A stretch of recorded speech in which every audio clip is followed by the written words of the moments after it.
Hey guys, I hope you're doing well. I hope you're doing alright during quarantine. I'm just trying to keep busy really. I've decided to do something different. So I'm making something that I've not made before. I have some puff pastry in the fridge and some frozen fish in the freezer.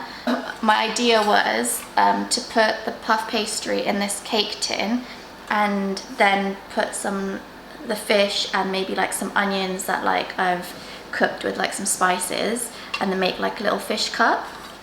So either in here, or I also have a mini cupcake tin, but I feel like this one might be a bit too small. Maybe the cupcake tin's the best option. Let's just ignore how old and dirty this is, and I'll buy a new one soon. So yeah, let's give it a go, I guess.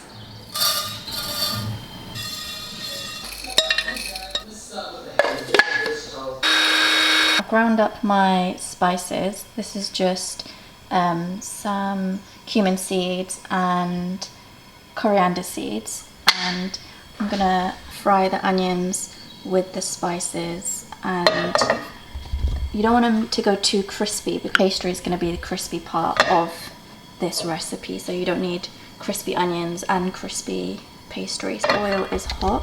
Test it with one piece and we can add the rest. So we've been cooking the onions now for maybe like a minute. They've softened a bit. So I'm gonna add the spices, the ground spices that I toasted and ground up. So I'm just gonna add that in. And then I'm gonna add 1 teaspoon of garam masala, 2 cloves of garlic that I chopped up. Also, look at this little baby garlic. So small and cute. To the onions, I've added spices that we ground up, 1 teaspoon of garam masala, 2 garlic cloves, half a teaspoon of salt, 1/4 teaspoon of pepper, 1/4 teaspoon of turmeric. So now we're just going to mix this all up until cooked all the way through and gone soft. And then we'll take this off the heat, add the fish, and then put them in the pastry cups. I'm just kind of going with the flow and kind of explaining as I go, and so far it smells really good. Like, these onions smell really good. You could use these onions for a lot of different things, to be honest. Like, you could use them like as a base to a curry.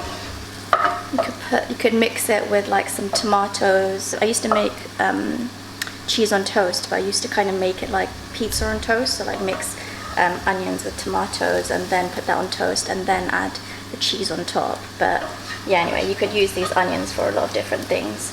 By the way, I'm not sure if I mentioned, but this is 1 onion that I cut up into slices. They've been cooking for 7 minutes, so we're just going to cut this fish up into quite small pieces and then add it to the onions. As you can see, I've cut the fish up into 1/2 centimeter squares. I'm hoping this is going to be a good size, but well, I'll let you know at the end if maybe they should have been bigger or smaller. You want to make sure also that you have a sharp knife while you're cutting the fish, otherwise if your knife isn't sharp enough, you'll probably end up shredding the fish instead of cutting them into cubes. Okay, so to the onions, I'm going to add the fish that we cut up. And I'm just going to give them a toss in the spices so that the fish gets covered in the spices. You don't have to worry too much about cooking the fish through, because it's going to cook in the oven. So far, I think this is going really well, because the onion and the fish mixture smells so good. And an idea, I think I've seen it once before, where you put the pastry in the cupcake tin and then kind of pinch all the 4 corners together, and then when it bakes they kind of open a little bit, but it still kind of stays as like a little parcel, if that makes sense. So you have to make sure that you take it out of the fridge like maybe like 20 minutes before you're going to use it. Otherwise, when you try and unroll it when it's really cold, you get these little cracks. You want to be careful because you don't want to roll it out and then it rips. And I'm just gonna crack 1 egg into this bowl and mix it with a little bit of water just to make an egg wash, just so as when you bake the pastries, before you bake the pastries, just brush a bit of egg wash over the top and that kind of makes them go all golden. A few tablespoons of water here. I've cut the pastry into 3-inch squares. I'm just getting each one and placing it over the cupcake hole and then kind of pushing it down a bit with my thumbs. And I'll fill them. I've done this before once when I had like long acrylic nails on, and it was a mess. Yeah, I wouldn't advise doing this if you have like really long nails or if you have like fake nails on. I put them in the tin and now I'm going to fill them and then try and like kind of close these up like that, and then maybe they'll become like little parcels. Yeah, I've only filled like one so far. I'm thinking I'm not going to have enough mixture to fill them all. Now I'm thinking like maybe I could make something else with the rest of the pastry. I don't know. We'll see. Okay, so I stand corrected because I've filled all 9 of these now, and I still have maybe like 2 tablespoons of the fish and onion mixture. So what I'm going to do now is pinch the corners of the pastries together, and then hopefully that will make a little parcel. I feel like it's not hard to make pastry look nice because once it all puffs up, it makes itself look good. We're going to put the egg wash on top and then put them in the oven. Let's say 15 minutes and then we'll check them. So I feel like with puff pastry, it's quite easy because you just want to go by the color of the pastry. So this is what they look like now. So I've just kind of pinched the opposite ends together, and you just want to get a bit of the egg wash and then brush all over. So these are going to go in the oven now for about 15 to 20 minutes. But hey Siri, set a timer for 15 minutes. Okay, 15 minutes and counting. Okay, so the timer just went off and I've peeked in the oven and they look so cute. So what I was hoping to happen happened. So where I pinched them all together, they kind of came a bit undone but stayed a bit closed, so you'll see. But yeah, they look like little cups. Look how cute they look. Like the corners have kind of like come undone but then still folded over, so they look like little cups, which is what I was hoping for. So like when you eat them, if you like hold them in your hand, it all stays inside as opposed to everything falling out. You can see the layers of the pastry, and that is what's going to make these so nice and crunchy. You want to make sure that when you're using puff pastry that you don't kind of scrunch it all up into a ball and then roll it out again. That'll ruin all these layers. Like, keep those layers because that will give you the rise.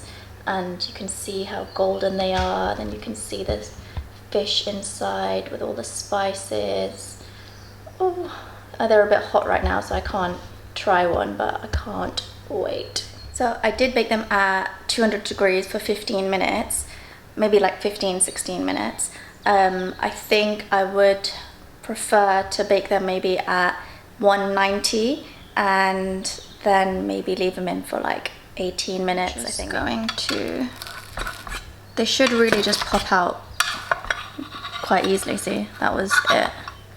Oh my god, look at that bottom, so golden. It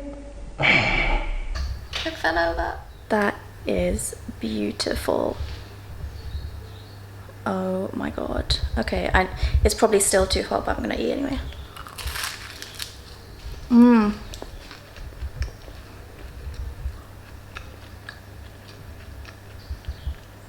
definitely gonna be making these again.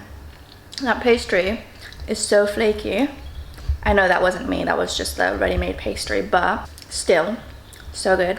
And then not cooking the fish, I think I cooked it for maybe like 20 seconds in the pan. It was basically just to get the spices coated on the fish, because that fish is cooked so good because it's still soft. It doesn't taste, I hate overcooked fish. So cheers.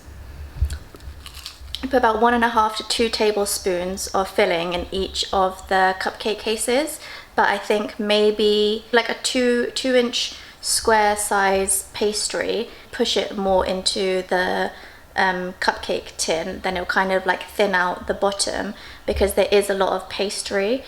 And This is my dad going in for more. Right. This is my taste tester. Very nice. Oh, I hope you enjoyed watching this style of video, my experimental, is it gonna work, isn't it gonna work kind of video.